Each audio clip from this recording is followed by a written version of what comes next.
ბაიდენის კოგნიტური პრობლემები ამერიკის თანამედროვე ისტორიის ყველაზე დიდ სკანდალად შეფასდა. ცნობილი ამერიკელი ჟურნალისტების გამოძიების შედეგად ირკვევა, რომ ამერიკის შეერთებული შტატების ყოფილი პრეზიდენტის ადმინისტრაცია მისი ჯანმრთელობის გაუარესებას მალავდა. სიტუაცია კი იმაზე მძიმე იყო, ვიდრე ამას ამერიკული საზოგადოება ეჭვობდა. CNN-ის ტელეწამყვანის ჯეიკ ტეპერის წიგნში ბაიდენის უახლოესი გარემოცვის წევრები აცხადებენ, რომ ჯო ბაიდენი საპრეზიდენტო ვადის ბოლო 2 წლის მანძილზე საკუთარ მრჩევლებსაც ვერ ცნობდა.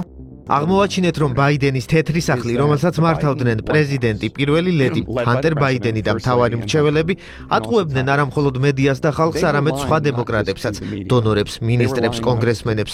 ვესაუბრეთ ერთ-ერთი მაღალი რანგის დემოკრატს, რომელსაც მუდმივად არწმუნებდნენ, რომ ბაიდენი კარგად იყო. შემდეგ კი, როცა პირისპირ შეხვდა ბაიდენს, აღმოაჩინა, რომ ეს სიცრუე იყო. პირველი ლედი პრეზიდენტს წინადადებების დამთავრებაში ეხმარებოდა. მათი მხრიდან ტყუილი სერიოზული პრობლემა იყო.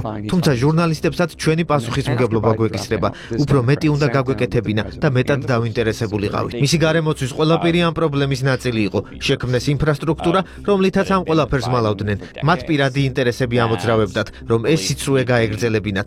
ასევე უნდა აღვნიშნო, რომ 2020 წლის ბაიდენსა და 2023 წლის ბაიდენს შორის ძალიან დიდი სხვაობაა. ის თითქოს ამ პერიოდში 20 წლით დაბერდა. 2023 წელს მისი კოგნიტური შესაძლებლობები მკვეთრად გაუარესებული იყო.